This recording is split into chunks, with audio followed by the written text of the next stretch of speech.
Greetings, everyone. Uh, well, it seemed like we were on a winning streak there for a while, and then Sam decided to throw us a curveball. Yeah, that bony little fellow has quite a twisted sense of humor sometimes. I'm I'm a little wary now to see what he has picked out for us today. I mean, after giving us Alien versus Predator last time, I'm kind of, you know, kind of dreading that, which means it's time to go downstairs to the crypt. Okay, let's go. Let's see what he's got for us today. Hey, Sam. Okay, now after putting me through the hell of the Alien versus Predator saga last time, I hope you have something really damn good for me today. Oh, wow. Wow. Okay, you do have something really good for me. Why can't I stay mad at you? It's like you do that on purpose, don't you? Okay. Well, today we actually have an anime. Yeah. Oh yeah, there's horror anime. Hell yeah, there's a ton of it. But this is one of the very first ones, and actually one of the big notable ones that is generally considered a modern classic for a lot of reasons. I mean, first off, it's a really great film. Well, a really great pair of films, actually. It was actually based on a series of novels rather than a series of manga, which is often the case with anime. I've seen a few anime based on novels. They're few and far between, but the ones that I've seen have been really well done, and this one is certainly no exception. So in this particular case, it's a series of novels that has run for about 20 or so books, something like that, and the movies adapt the first and third books, respectively. Yeah, for many, this was the introduction to the concept of animation for adults. There's a little bit of sex in it, mostly just a lot of blood and guts, because, I mean, it is horror.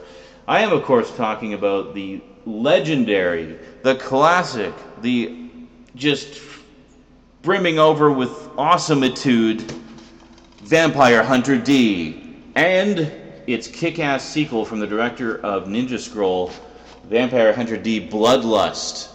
Now, this is a bit of an extra special treat for you guys because both of these DVDs are out of print and major collector's items now. In fact, I almost sold them last year when I really needed money, but didn't because I was like, no, I need to have Vampire Hunter D in my collection. I can just starve an extra week. Yeah, this is, I mean, these are both legends right here. And, well, we're going to talk about them today on the Multimedia Chronicles.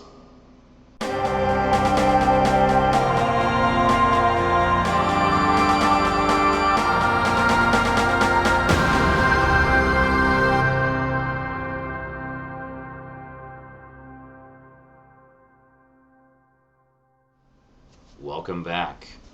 Yeah, I saw a few of you guys eyeballing these on the shelf over there.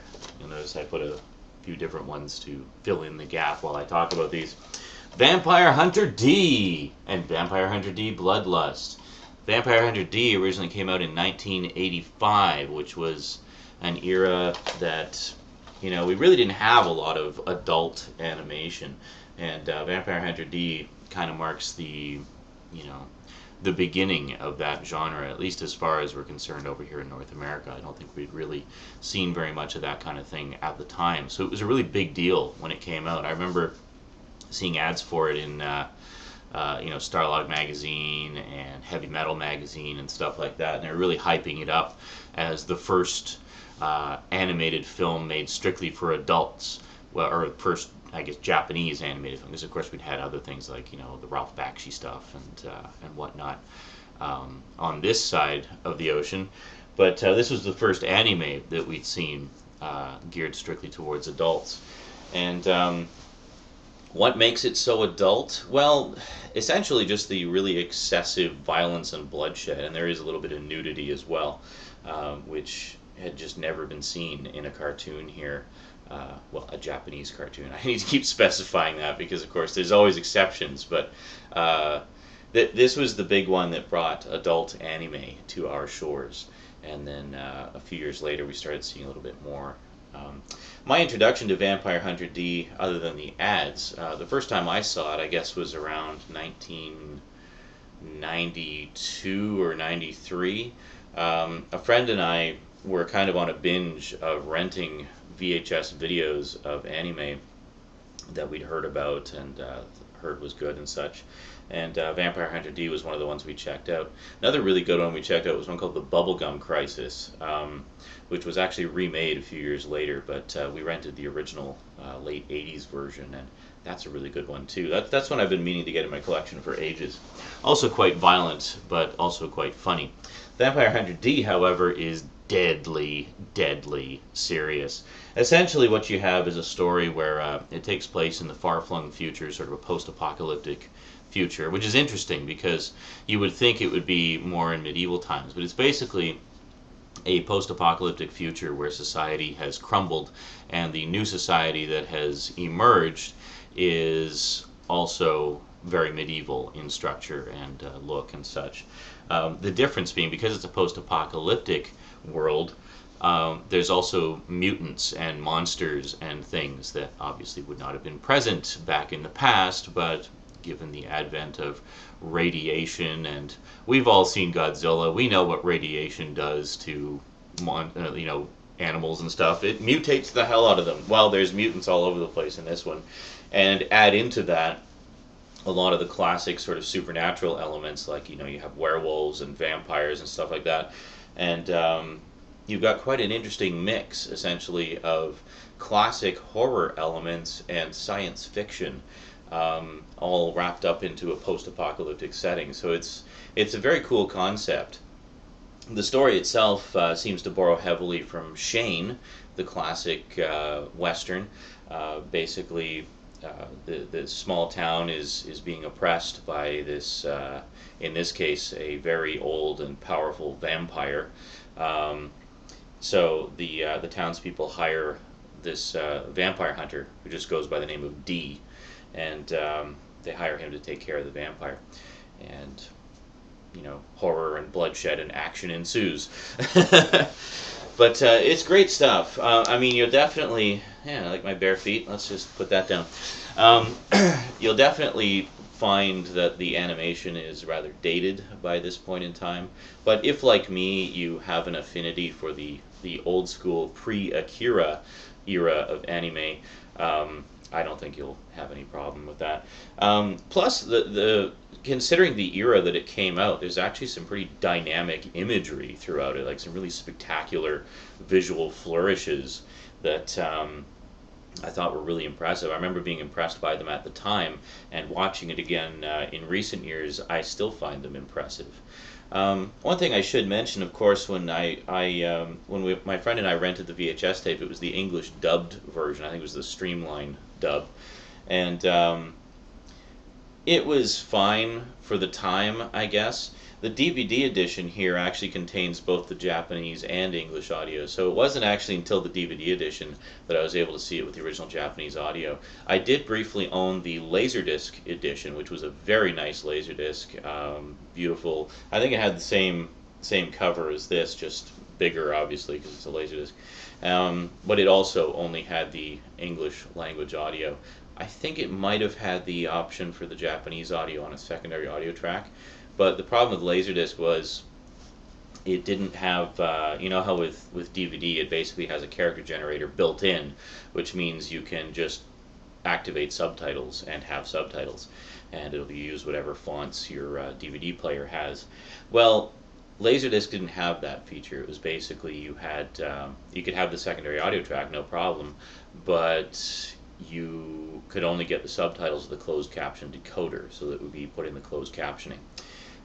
Which is unfortunate. Some of the later model Laserdisc players had that built in, but the one I have does not. That's actually this one right here, which I'll do a video about at some point. I did a retro video about my old Laserdisc player, my original one, but anyway, that's another story for another time. Back to Vampire Hunter D. Yeah, so it wasn't until I got the DVD that I was finally able to watch it with the original Japanese language and English subtitles, and I have to say, as much as I'm nostalgic for the Streamline dub, simply because it represents my first experience with the film, the Japanese language track is so vastly superior in terms of the performances and just the various dramatic elements. Perfect example, the opening scene. The opening scene of the film, basically, a girl is going through the forest, hunting, and runs afoul of various horrible things. The climax of that scene, this is before even the opening titles, the climax of that scene is she encounters the vampire that's oppressing the town. And she basically is, yeah, we'll leave that in. Basically, she runs into the vampire, and it turns out that she's on his grounds, and he wants her to leave. Now, in the English version, he's standing there in the lightning. It's very dramatic, dramatic shot. She tries to shoot him. He has like this invisible force field around him, so he's just indestructible. And he's this huge, imposing figure. And so in the English version, he talks to her. He's like, "Hello, I am Count Magnus Lee, and you have trespassed on my grounds, and I cannot forgive this because it is unforgivable, and blah, blah, blah, blah, blah, blah, blah, blah, blah, blah, blah." As was often the case with mid-'80s anime dubs. They just seem to have this thing where characters needed to be constantly talking, like, without taking a breath. I don't know how voice actors could do that a lot of the time, but you'll notice that a lot of early anime English dubs have very rambling dialogue. Well, Vampire Hunter D is no exception to that. But, so it was very interesting to me because I always remembered that scene because I had rewatched the opening scene so many times because I always just found it to be a really spectacular scene. I mean, it really perfectly sets the tone for the movie. It's like right from that opening scene, like, wow, this isn't your granddad's anime. This is going to be intense. And it's great. It's very bloody. It's got lots of action, lots of twists and turns, and horror. I mean, this is full-blown horror anime, sci-fi elements, but at the core of it, it's horror, horror, horror. And so in the Japanese version, that same scene, the vampire appears and she, fights him and stuff, but he doesn't say a single word. He says absolutely nothing. He just stands there, stoic, menacing, imposing, intimidating, and doesn't say a word. And it works so much better. It is just so... He doesn't need to say anything. His presence and the visuals convey the information enough. You don't need all that exposition. And it works so much better. And the entire movie is like that. I mean, you watch the Japanese version with English subtitles, and it's just... See, I mean, the thing about the Japanese dialogue, and this is true for a lot of anime, I find, is that there's a much more prevalent sense of dramatic timing and a sense of when less is more. You don't need to have constant exposition to explain everything if the visuals are sufficient to get the point across. I've talked about this in some of my other reviews, like Dark Water, for example, with the ghost girl. In the Japanese version, she doesn't speak through the whole thing. In the English version, she's just talking a mile a minute, which completely, negates the effectiveness. So, yeah, I definitely recommend Vampire Hunter D. Let's take a quick look at the extras. This is actually quite a nice special edition here. We have never before seen footage of the making of Vampire Hunter D. Very cool. Vampire Hunter D, the video game preview. I can't remember what system that was for. Probably PS1, maybe PS2. I don't recall, but it's going back a ways. This particular DVD was put out in 2000, so this is 11 years ago, so that could very well be PS1. Anyway, the trailer for the new theatrical movie, which would be this one, which we'll talk about in a minute. Original artwork gallery by Amino.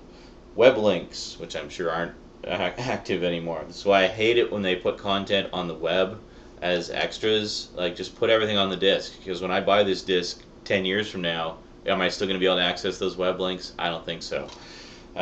Digital 5.1 surround sound, dual language English and Japanese selection. So there you go. I'll just read the back here for you as well.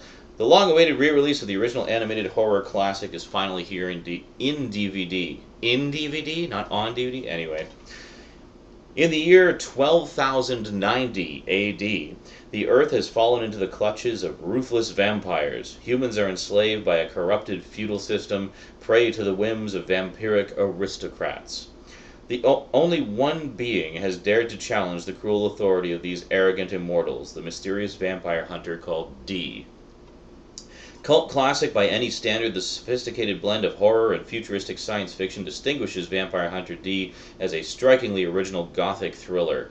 The darkly fantastic imagery and exotic characters help to fully realize the potency of the film, confirming its status as an exceptional accomplishment in animation. I couldn't agree more. Wow, what a glowing paragraph full of praise.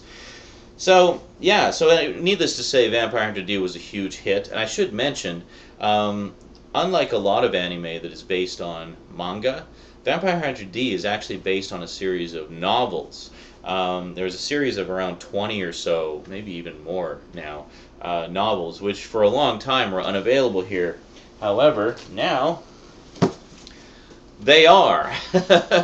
This is the first book upon which the first movie is based.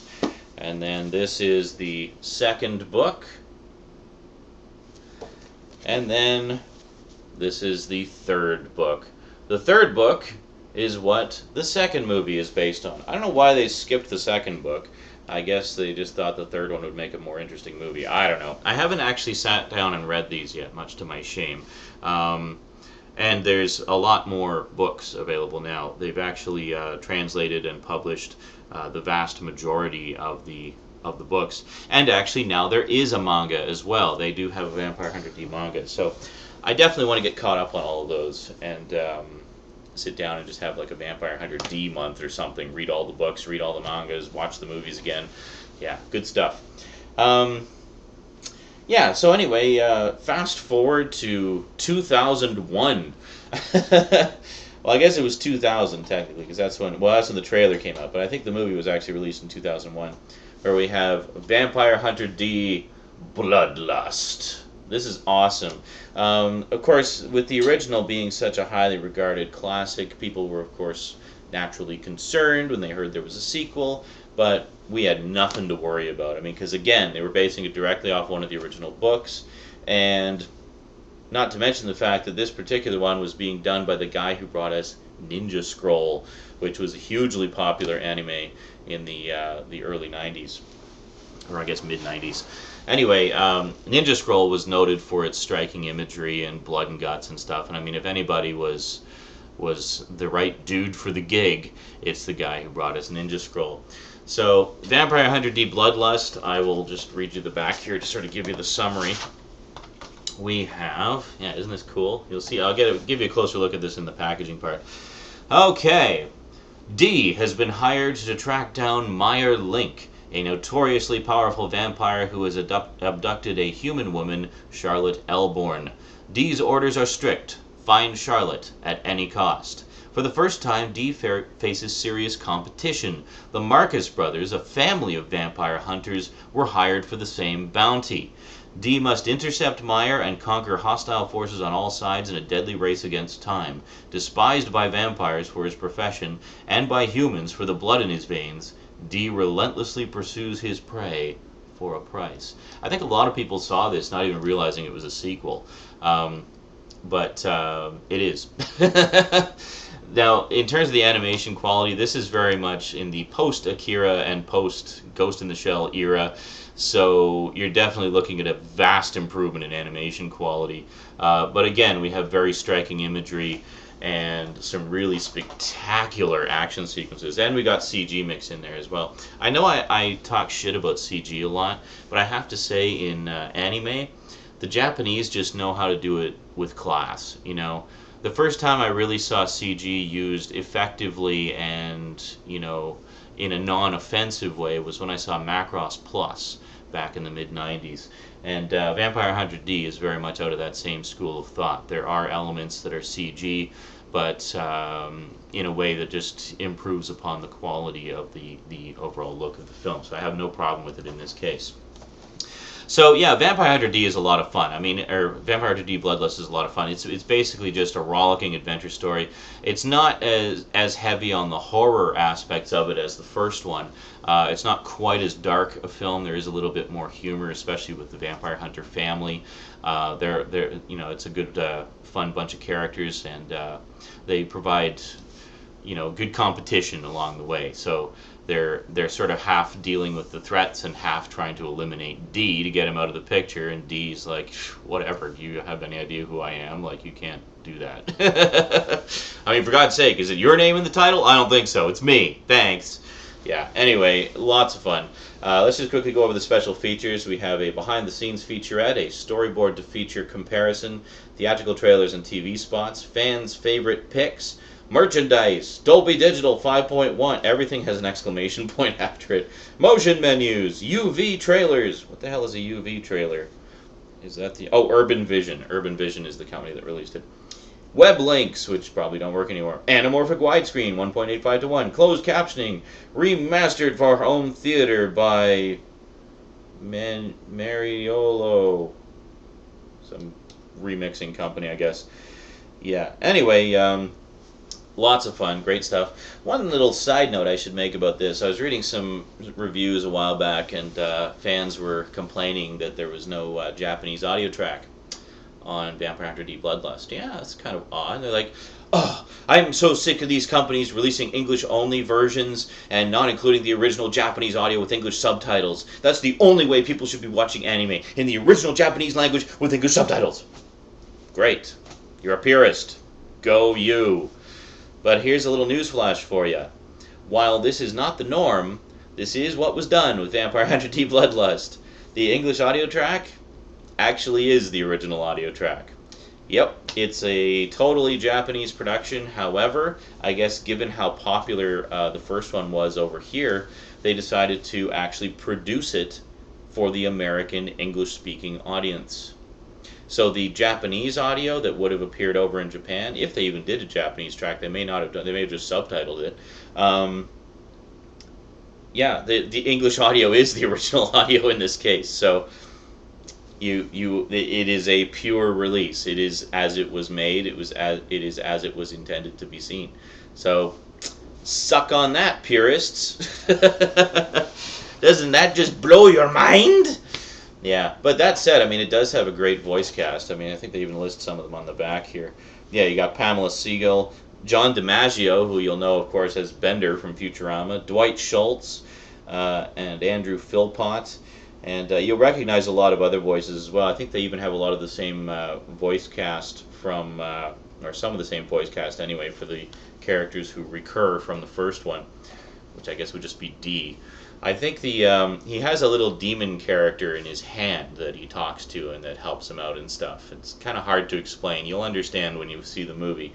But the voice of the demon character is different in the second one than it is in the first one. Hard to say which one I prefer. They're both good, but in different ways. I don't know. It's an interesting character. It gives new meaning to the term "talk to the hand," you know. Yeah, so I guess let's take a quick look at the packaging, and then we'll wrap it up. Okay, so here we have Vampire Hunter D, the special edition, and Vampire Hunter D Bloodlust, the not special edition. I don't know. I think they're both pretty special editions. So let's take a look at Vampire Hunter D first. I love the artwork on the cover here. It's just so dark and brooding and artsy. It's very pretty. So here, of course, we have the spine, which is fully English, no French on here, and then description on the back. So this actually does have quite an extensive list of special features, which is quite nice. So then, and I like the meter on the back that says, for mature audiences, the needle is in the red. This is just so frickin' mature, it's ridiculous. Yeah, so if we open her up, spin that around a little bit, we have the disc, very nice. And then we actually do have an insert. Now, in the insert here, let's just move this over. The insert has a few things in it. Of course, I have the track listing on the back, and then again the breakdown of special features. And then if we open it up, we've got a little bit more. Just basically extended description of the story of the film, and then an ad for some other anime. You can tell how old this release is because it says also available on VHS. Yeah, obviously from the dawn of DVD. When exactly did this DVD come out anyway? 2000. So this came out in 2000. Very cool, and it is long out of print, and I believe fetching collector's prices these days. So, okay, so let's take a look at Vampire Hunter D Bloodlust. Very snazzy indeed. And there's it's one of those ones that has the spine on the reverse, actually, and then there's actually nothing on the back. It's just black and got some fingerprints on there. But this one actually slides out the other side, like than it normally would, because you know how normally the cutout is on this side, but some of them aren't. I have a few sets like that. So then you would have the artwork facing that way. Anyway. So we just slide this out. And it's whoa, clang. And it's just basically a plain cardboard sleeve. Fairly sturdy. It's not like super heavy or anything. We'll just move this aside. And then inside we have the DVD keep case, which has this cool cross logo on it. This is very, very classy the way they did this. I like it a lot. And then the logo on the side. And then on the back, we actually do have the description and such. You do still find this kicking around sometimes without the slipcover, but really, you want the slipcover because it's cool. And then, of course, we have it all in a red, blood red keep case. It's very cool. So let's just spin that around. And there we go. So we actually have, I think it's the same, yeah, it's the same picture reversed. So we have very nice artwork on there. It's reflective, again, kind of like when I did when I was showing you the artwork from Martin several videos ago. So if we take out the insert, let's just close that up here. See what we got. So there's the front cover just duplicated there, and then on the back, of course, we have the track listing and a breakdown of the special features, which is quite nice. And then inside, we have ads for additional anime and some Vampire Hunter D merchandise, which I'm sure is no longer available, but also available on DVD. And again, also available on VHS. Let's see, does this give us a year? This came out, oh, this actually just came out the following year in 2001, so VHS was still kicking around a little bit. It was kind of in the death throes. I know Laserdisc was basically dead by that point. That was like the last year. I think that was, 2001 was when I was buying Laserdiscs really cheap through eBay. I hadn't quite warmed up to DVD yet. I didn't actually get my first DVD player until 2002 when I bought a PS2. So luckily I managed to snag these both fairly cheap. I think like right before they went out of print. But yeah, anyway, that's a look at the packaging. Very cool indeed. Not too bad. I actually really like the packaging design on these. I think they look really classy on the shelves. These are ones you want front facing because they just look so badass. Yeah, so if you're looking for a good classic anime horror to check out, with lots of action, blood, guts, babes, the whole works, and an interesting take on a lot of the classic elements of the vampire story genre. You got your village of frightened peasants, but you also have sci-fi and mutant aspects to it as well. Plus, you got appearances from a lot of classic monsters and or reinterpretations of classic monsters, and stuff like that. So, a lot of fun. These are two that I enjoy rewatching fairly regularly because I just think they're great stories and have some really striking animation. And yeah, great stuff. Vampire Hunter D. Let's hope they do, maybe adapt some more of the books. That'd be nice. I would love to see more Vampire Hunter D. I'm actually surprised there isn't more because it's considered such a classic, and I know it has a huge fan base, and I don't know, go figure. Anyway, Vampire Hunter D and Vampire Hunter D Bloodlust. If you can find them, check them out. You won't be disappointed. Alrighty, that's it from me to you for now. So until next time, thanks for watching, and sayonara.